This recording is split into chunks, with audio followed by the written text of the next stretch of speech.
राधे राधे कृष्ण कन्हैया, गोपाल प्यारो मुरली बजैया। हमने इनसे कहा था मुरली से कि कथा ऐसे ढंग से कहो, नए ढंग से, जिससे कि सुनने वाला उस पर प्रभाव पड़े, जागृति पैदा हो। समाज उठे और सभी का अंतःकरण शुद्ध हो जाए। भागवत में पहले लिखा, पिबन्ति ये भागवतः सताम कथामृतम श्रवण पुटेषु संभृतम पुनन्ति ते विषय विदूषिताशयम ब्रजन्ति तच्चरण सरोरुहांतिकम। कथा सुनने से ही भगवान के धाम पहुंच जाओगे। कब? जब तुम्हारा अंतःकरण शुद्ध हो जाएगा तब। हम भोग रहे हैं दिन रात और भगवान के धाम में पहुंचे, ये गलत बात है। भगवान में मन ही नहीं लगेगा। प्रहलाद जी ने कहा, चाहे 100 जन्म तुम सत्संग करो, नैषाम मतिर्न कृष्णे परतः स्वतो वा मिथो विपद्येत गृहव्रतानाम। जो लोग दिन रात मैथुन में लगे हैं, उनकी बुद्धि कभी नहीं लगेगी। 7, 5, 30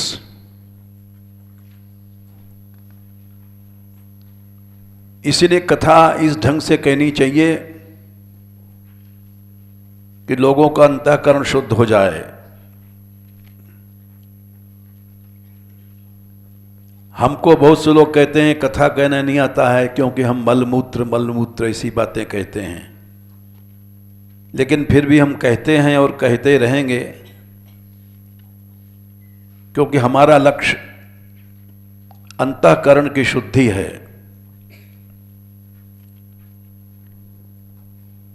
इसलिए हमने इनसे कहा कि तुम इस लक्ष्य से कथा कहो। देखो 5, 5, 1 शुद्धे यस्मात् ब्रह्म सौख्यम अनंतम। जब अंतःकरण शुद्ध हो जाएगा तब ब्रह्म सौख्य माने भगवान के प्रेम की प्राप्ति होगी। हमारे मन में विकार हैं तो हम कामी क्रोधी बन जाएंगे। आज कारण क्या है? हमारा सारा समाज, साधु समाज पैसे के पीछे लग रहा है, विकृतियां दिखाई पड़ रही हैं। और भगवान की कृपा से मानगढ़ में एक भी ऐसा साधु नहीं है जो कहीं जाए पैसे के लोभ में, पैसे के लोभ में कथा कहे। ये केवल शुद्ध अन्न खाने का प्रभाव है। ऐसा एक भी आश्रम नहीं है।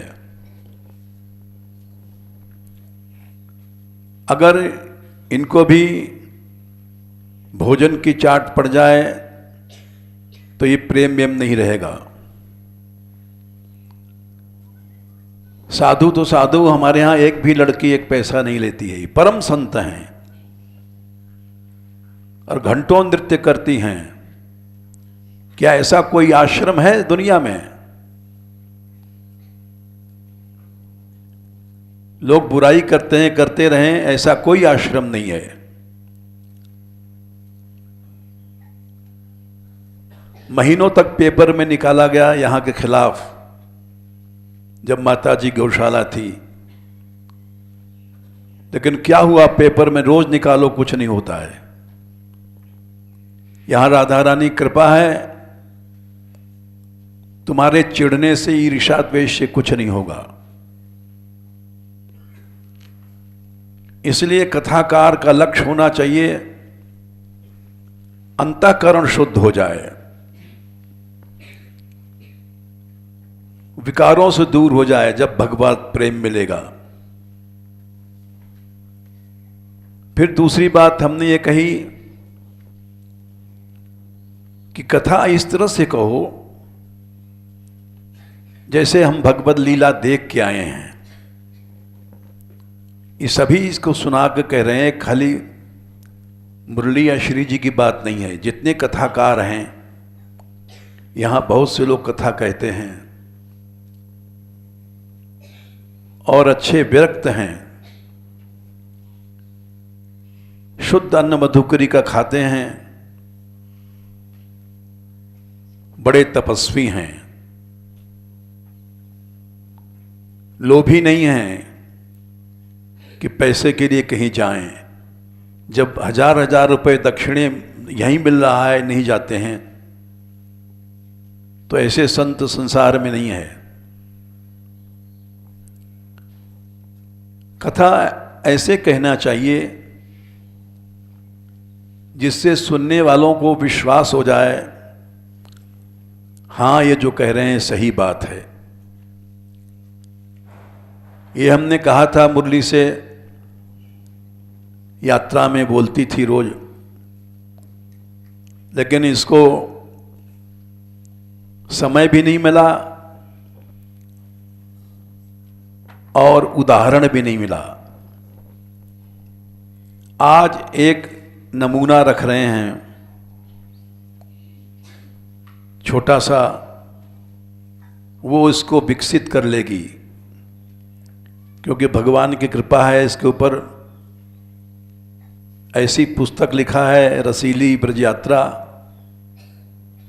जो पहली बार श्रीनाथ जी के सामने रखी जाएगी। कोई पुस्तक, ऐसी सूचना आई है,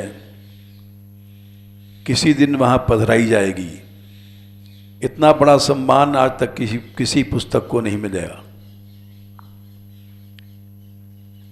ये कृपा है इसके ऊपर।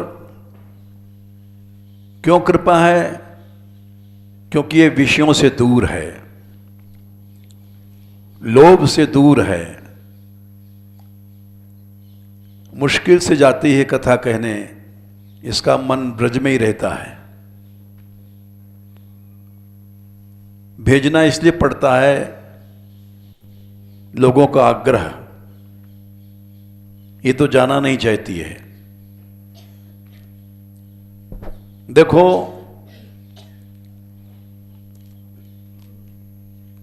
हमने कहा था कि तुम अपने कथा में आई विटनेस की तरह कथा कहो। हम लीला देख के आए हैं, और वो तभी होगा जब उन पात्रों का सम्यक परिचय दिया जाए। जैसे सखा सखी, इनका परिचय रखो सामने।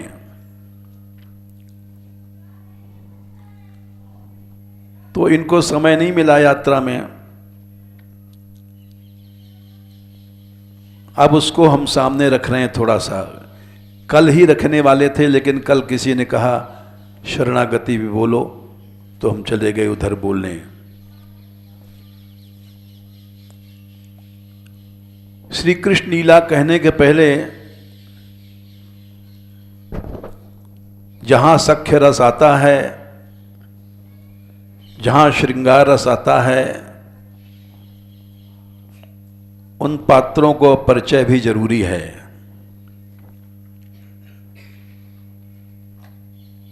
जैसे हम सख्य रस का उदाहरण दे रहे हैं, दशम स्कंध 15वां अध्याय, इसमें आखिरी ये श्लोक है 19वां।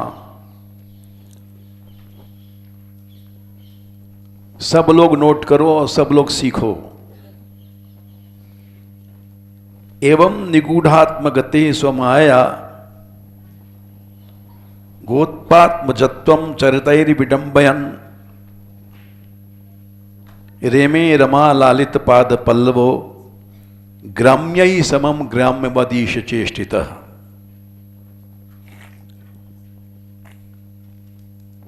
ये विचित्र श्लोक है। भगवान ने अपने को छिपाया, निगूढ़ आत्मगति, आत्मगति मैं भगवान हूं, ऐश्वर्य छिपाया उन्होंने, क्योंकि ऐश्वर्य बाधक होता है माधुर्य का। कैसे छिपाया? निजी माया, लीला शक्ति योग माया से।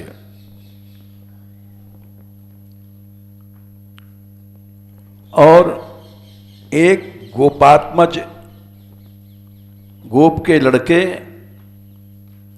का अनुकरण करते हुए नरलीला विडंबन कर रहे हैं।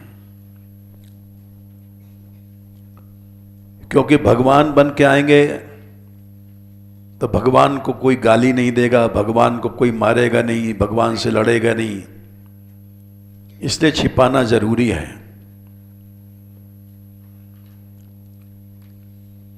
ऐसा क्यों किया? क्योंकि इस लीला में ऐसा रस था जो लक्ष्मी के साथ रमण करने में नहीं था। रेमे रमा लालित पाद पल्लवो, रमा माने लक्ष्मी जी जो रमण करती हैं उनके साथ, महालक्ष्मी, वो जिनके चरणों को लालन करती हैं, प्रेम से सहलाती हैं, ऐसी सर्वोच्च महाशक्ति के प्रेम प्राप्त करके भगवान वहां नहीं रेमे, उनका रमण ब्रज में लगा। रेमे बोले क्यों? ग्राम्य ही समम, गमारों के साथ भगवान होकर के, और ग्राम्य माने गमार बन गए। ईश चेष्टितः, ये सर्वशक्तिमान की चेष्टा है, लीला है। यानी इस ब्रज रस में ऐसा रस है जो महालक्ष्मी के साथ रमण में भी नहीं है, इसलिए रमा शब्द का प्रयोग किया गया। उनका अतिशय प्रेम प्राप्त करने के बाद भी रेमे, किसके साथ रेमे? ग्राम्यई समम, गमारों के साथ। ऐसा रस है। अब आगे चलो, उदाहरण देते हैं।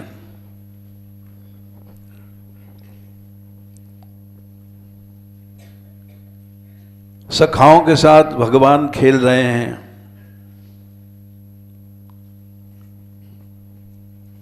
कैसा है ब्रज? प्रेममय है।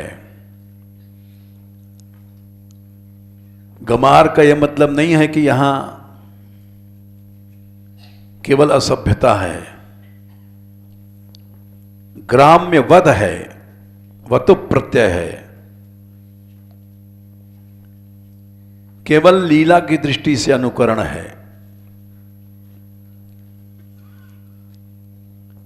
ईश चेष्टित, लेकिन ग्राम चेष्टित नहीं है। भगवान रास भी करेगा तो भगवान शब्द आएगा, भगवान अपिता रात्रि, ईश चेष्टितः।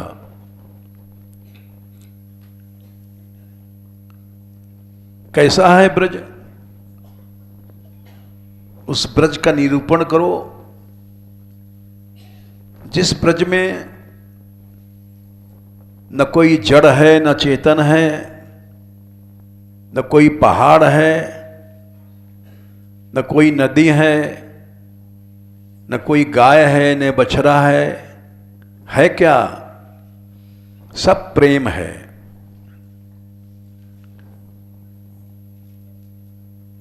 वहां की लताएं, वहां के वृक्ष, वहां की गायें, वहां के पक्षी, सब प्रेम है और कुछ नहीं है। उदाहरण दो, 15/1 कृष्ण बलराम गए वन में। जैसे वन में पहुंचे,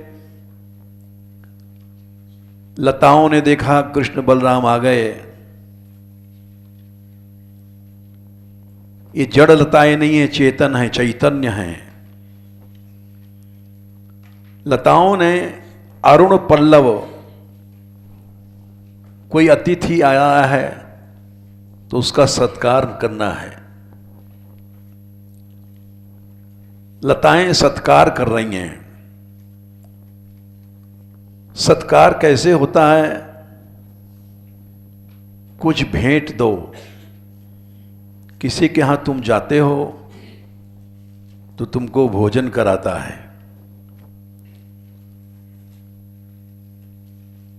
पूछता है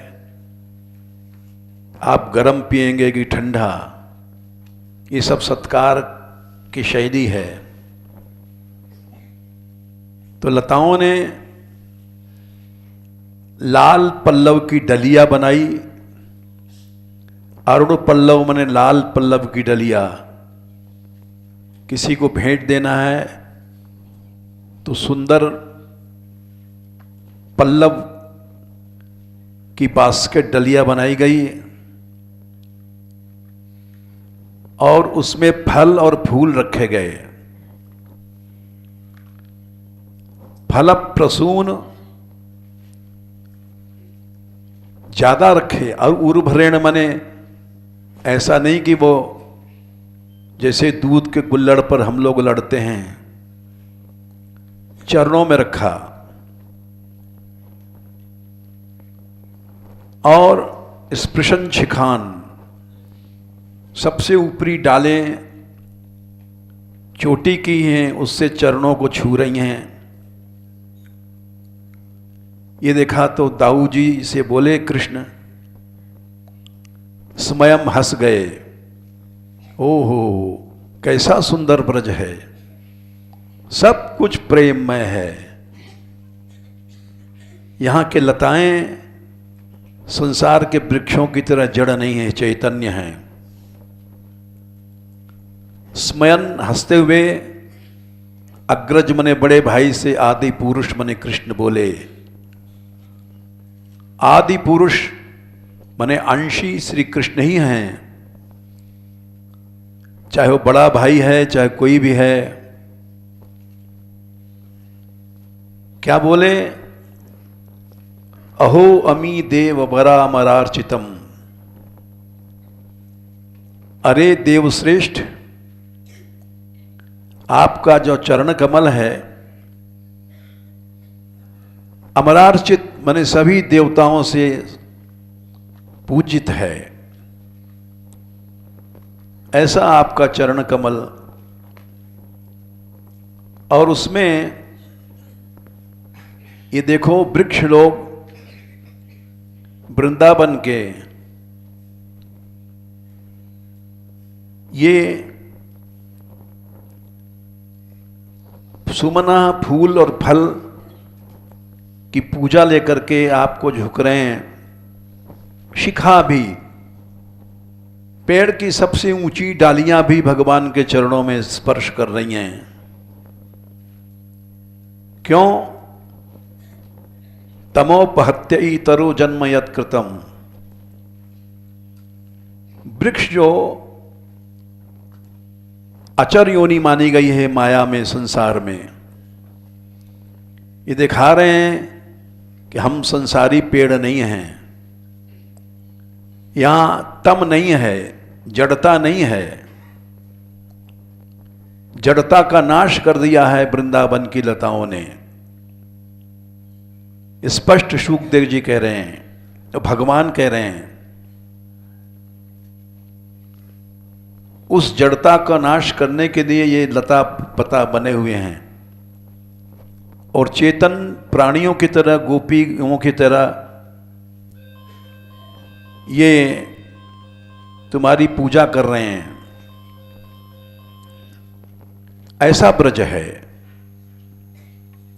और कैसा ब्रज है? देखो, माया के संसार में भंवरे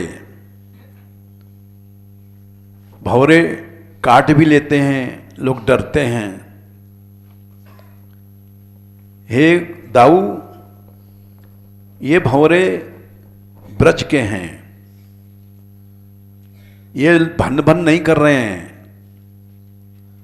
भंवरे उड़ते हैं तो भन्न भन्न होता है। ये ब्रज के चिन्मय भंवरे हैं, ये तुम्हारा यश गा रहे हैं। भंवरे गा रहे हैं, तब यशो, तुम्हारा यश गा रहे हैं। ये ब्रज है, तुम्हारा यश अखिल लोक तीर्थम, अनंत संसार को पवित्र करने वाला है। केवल गमार लीला नहीं है।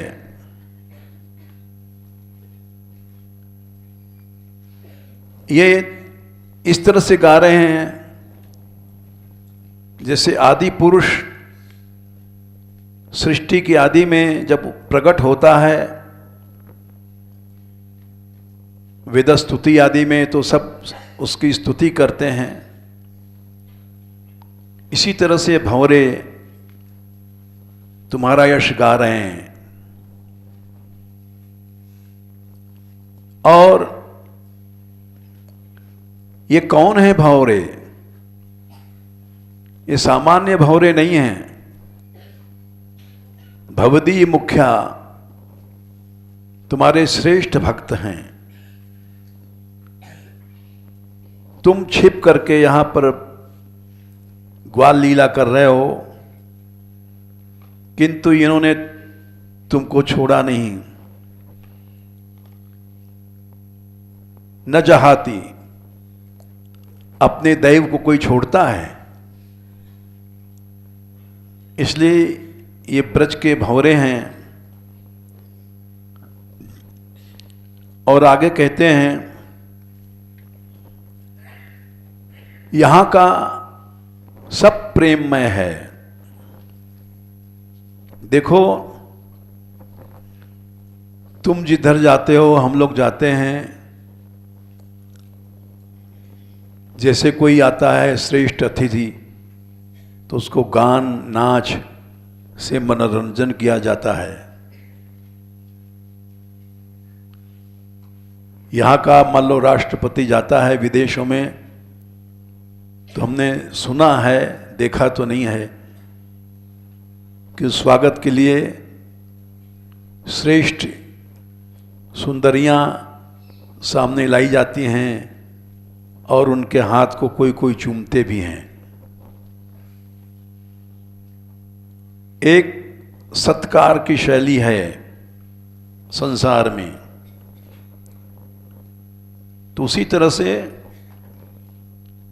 ये शिखी मने मोर नाचने लग जाते हैं। नृत्यंतमी शिखिन ईड्य मुदा हरिण्यः। और हिरनियां यहां की कैसी हैं? जैसे श्रेष्ठ नर्तकी नेत्रों से सब भाव दिखाती है, अनेक भावों को दिखाती है, वैसे ही हिरनियां नृत्य की कला दिखा रही हैं। जैसे श्रेष्ठ गोपियां नाचती हैं वैसे नाच रही हैं। और कोयले यहां की सूक्त सुंदर वचनों से तुम आए हो स्वागत कर रही हैं। वो भाषा तुम समझ सकते हो, भगवान समझ सकते हैं, साधारण लोग नहीं समझ सकते। साधारण लोग तो समझेंगे कोयल बोल रही है। कोयल बोल नहीं रही है, सूक्तियों से स्वागत कर रही है। धन्य है ये ब्रज के वनों के निवासी। यही संतों का स्वभाव होता है, प्रेम। चलो,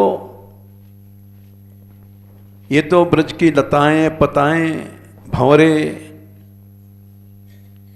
पक्षी, और देखो ये सारी पृथ्वी प्रेममयी है। धन्ययम मध्य धरणी। ब्रज की भूमि देखो धन्य है। तुम्हारे चरणों को स्पर्श पा करके यहाँ की तृण लताएं, घास फूस, विरुद्ध मने लताएं, ये सब धन्य मने धन से युक्त हो गई हैं। धन क्या है? हर घास पर फूल है, हर घास पर फल है। धनम अर्हति इति धन्यः।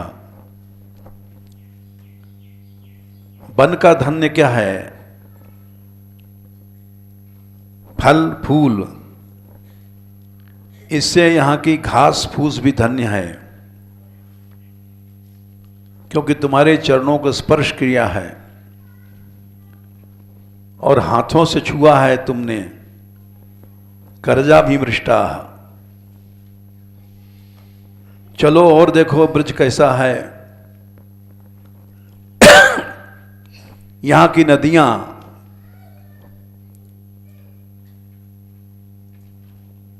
उनका वर्णन आया है वेणु गीत में। नद्यस्तदा तद्वहार मुकुंद गीत मावर्त लक्षित मनोभव वग्न वेगा। यहां की नदियां वो मनोभर प्रेम काम के वेग से भर जाती हैं और उनका बहना रुक जाता है। आलिंगन स्थगित मूर्म भुजैर मुरारैर, और अपनी भुजाओं को उठाती हैं, लहर रूपी भुजाओं को। गृणंति पाद युगलम कमलोपहारा। अब कमलों की माला नदियां बनाती हैं और उसकी माला को तुम्हारे चरणों पर चढ़ाती हैं।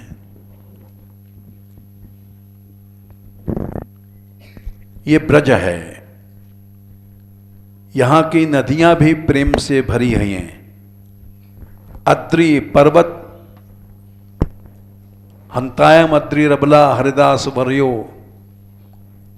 यहां के पर्वतों में झरने बहते हैं, फल हैं, फूल हैं, गुफाएं हैं। ये वेणु गीत में देख लेना। अब हम केवल प्रसंग बता जा रहे हैं। खग, यहाँ के वृक्ष देखो, नहीं पक्षी। प्रायो बताम्ब भेगा मुनियो वनेस्मिन कृष्णेक्षितम तदुत्तम कल वेणु गीतम। ये प्रेम में इतने डूब गए हैं। आरुही ये द्रुम भुजान रुचर प्रबालान। ये पेड़ों की टुंगल पर चढ़ करके, शिखा पर,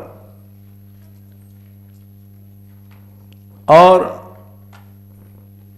वहां सुन रहे हैं तुम्हारा संगीत। अमीलित दृश्यो, आंखें बंद करके सुन रहे हैं। आचार्यों ने लिखा है प्रवालों पर क्यों, पल्लवों पर क्यों चढ़ गए हैं? जानते हैं कि हम प्रेम में बेसुध हो जाएंगे, तो गिरेंगे तो पल्लवों पर ही गिरेंगे। ऐसा है ब्रज। मृगा धन्यास्म मूढ़ मतयोपि हरिण्येता। बंशी सुना है, दौड़ के आ गई हैं। या नंदनम नंदनम नंदनम उपात्त विचित्र वेशम। और आकर्ण वेणुरतम सह कृष्ण सारा पूजाम दधुर्विरजिताम प्रणयावलोकही। देखो यहां की हिरनियां तुम्हारी पूजा कर रही हैं। बोले आरती घुमा रही हैं, ये क्या? नहीं, ये चितवन से ही पूजा कर रही हैं। तो ये ब्रज है। चलो और एक दो उदाहरण ले लो आगे। ऐसी कथा कहनी चाहिए जैसे हम देख के आए हैं, सुनने वाला ये समझे। ये सब उदाहरण हमने इसीलिए दिए।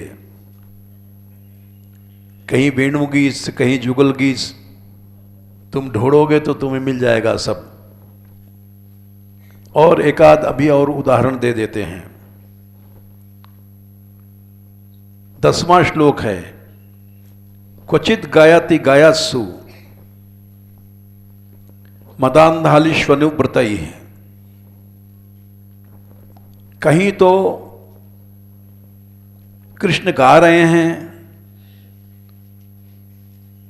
क्योंकि भंवरे भी गा रहे हैं। क्या गा रहे हैं भंवरे? कृष्ण चरित उपगीन मान चरितः। वे भंवरे कृष्ण लीला गा रहे हैं और उनके सम्मान के लिए भगवान भी उनके साथ गा रहे हैं।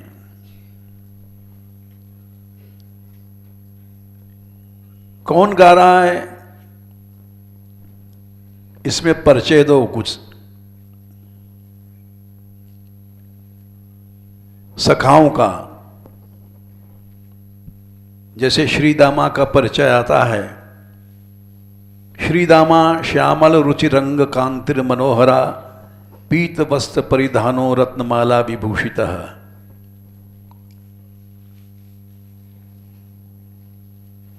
श्रीदामा आया, गाने लग गया। कैसा है? श्याम रंग का है। कैसा है श्रीदामा?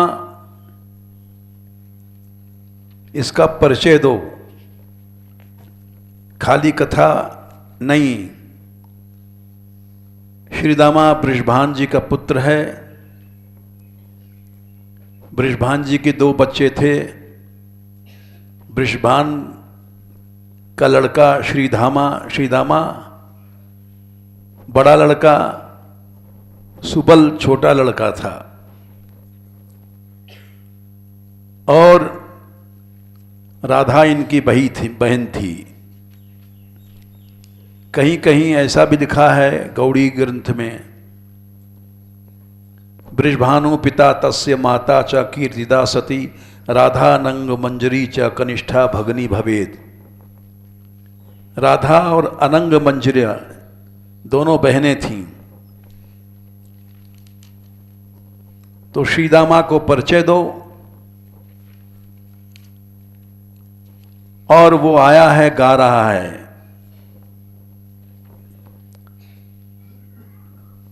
पीला पीतांबर ये भी धारण करता है।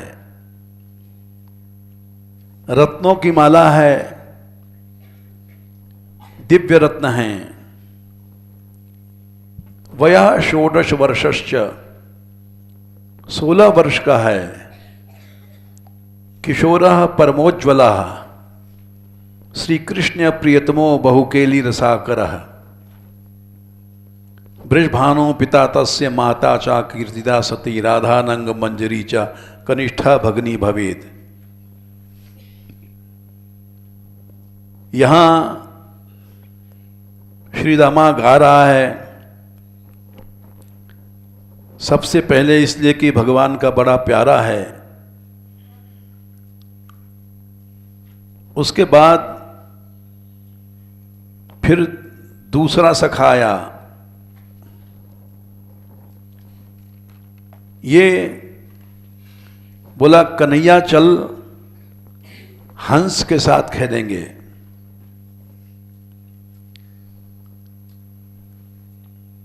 हंस लोग बोल रहे हैं तो वैसा कूजन करने लग गए। ये कौन है? ये उपनंद का लड़का है। उपनंद के 2 लड़के थे। उपनंद सबसे बड़े गोप थे। इन्हीं के कहने पर वृंदावन लोग आए थे। वो पढ़ लेना महावन छोड़ करके। उपनंद के 2 लड़के थे, उनका परिचय भी देना चाहिए। इस तरह से कथा कहनी चाहिए। देवप्रस्थ और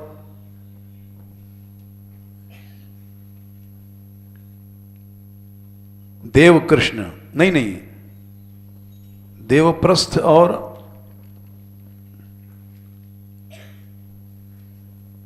देख लेना नाम,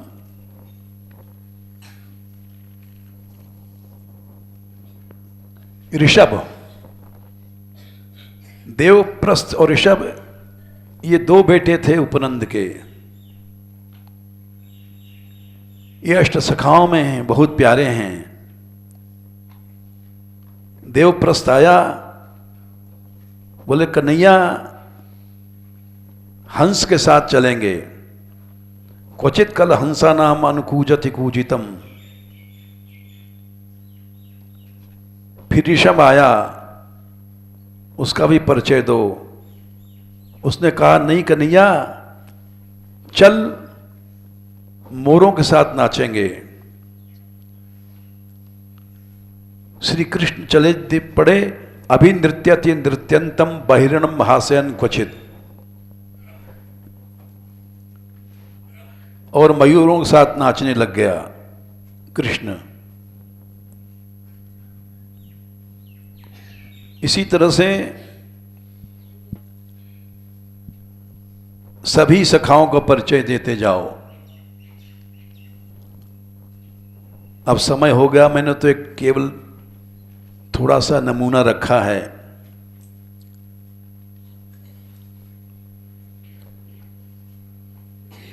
उसके बाद पशुओं को बुलाया है, गायों को नाम ले ले करके।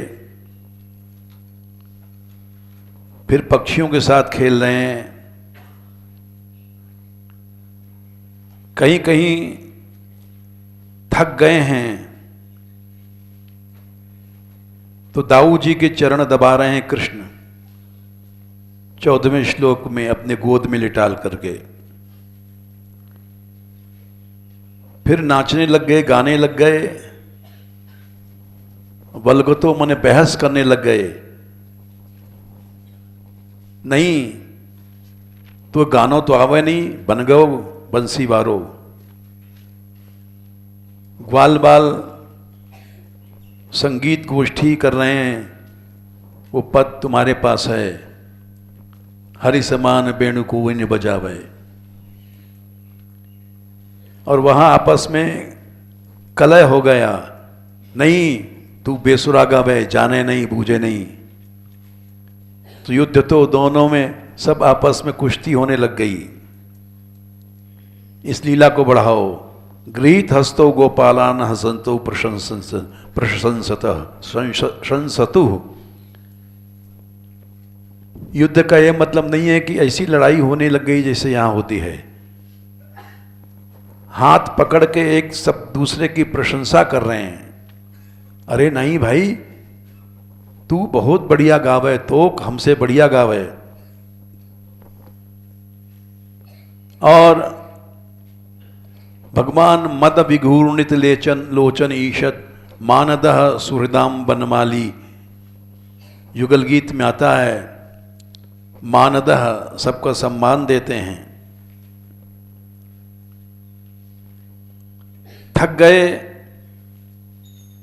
तो एक वृक्ष के नीचे शयन करो भाई, कन्हैया थक गयो है। वृक्ष मूलाश्रय शेते गोपोत्संग बरहणा। अब यहां किसी ग्वाल बाल के उत्संग माने गोद में कृष्ण ने मस्तक रख लिया। ये कौन है? बोले ये बहुत हंसोड़ा है, बहुत प्यारा है, इसका नाम मधुमंगल। उसका परिचय दो। ईषत् श्यामल वर्णोपि मधुमंगलो भवेत। थोड़ा थोड़ा सांवरा है, इसका नाम मधुमंगल है। वसनम गौर वर्णाढ्यम वनमाला विराजितः। इसके पिता सांदीपिनी थे, जो आगे चल करके उज्जैनी में कृष्ण को पढ़ाएंगे। माता सुमुखी है, नांदीमुखी भगनी है, पौर्णमासी दादी है। विदूषिकः कृष्ण सखा श्री मधुमंगलः सदा। इसीलिए मधुमंगल आया, उसके गोद में कृष्ण लेट गए। विदूषक क्यों कहा? ये हमेशा हंसाता रहता है। जैसे एक उदाहरण दे दो, नंद भवन में पंगत हो रही थी, मैया ने खीर बनवाया और सबको परोसा, लेकिन जानबूझ करके मधुमंगल को छोड़ गई। क्यों? जो हंसता है उसको जानबूझ कर लोग छोड़ते हैं कि कुछ चुटकुला छोड़ेगा। तो मधुमंगल बैठ के कह रहा है, सिर ठोंकता हुआ, अरे प्रभु बिजली गिरा, बिजली गिरा, जल्दी गिरा, जल्दी गिरा। तो यशोदा मैया बोले, अरे निपूते ये कहा बक रहा है, अशुभ वाणी बोल रहा है। नहीं मैया, बड़ी शुभ वाणी है, बिजली गिरनी चाहिए। बोले क्यों, तू बच जाएगा? बोले हाँ मैं बच जाऊंगा, जैसे खीर से बच गए हो तो बिजली से बच जाऊंगा। तो ये विदूषक इसलिए कहा गया। ये बहुत प्यारा है, इसलिए कृष्ण के गोद में लेट गया। और कोई चरण दबा रहा है, ये कौन है? अर्जुन। ये कौन सा अर्जुन है? वो अर्जुन नहीं जो महाभारत का अर्जुन है। ये तो ब्रजलीला का अर्जुन है, सदानंद का गोप का लड़का, श्री कृष्ण के चाचा। इस अर्जुन का परिचय दो। ये हमने एक उदाहरण दिया, कल हम देना चाहते थे। कल किसी लड़की ने कहा नहीं शरणागति पर बोल दीजिए, तो कल हमने उसी पर कहा था और एक उदाहरण दिया। ये आगे तैयारी करेंगी, मुरली कर ले, अपने आप कर लेगी। और सभी के बीच में इसलिए कहा कि सभी लोग तैयारी करो। और ये सत्संग धन बढ़ना चाहिए। जैसे संत लोग मेहनत कर रहे हैं गौशाला में और यहाँ भी कीर्तन करते हैं, ये धन बढ़ रहा है हमारे मानगढ़ में। तो वैसे लड़कियों को भी चाहिए। जय श्री राधे।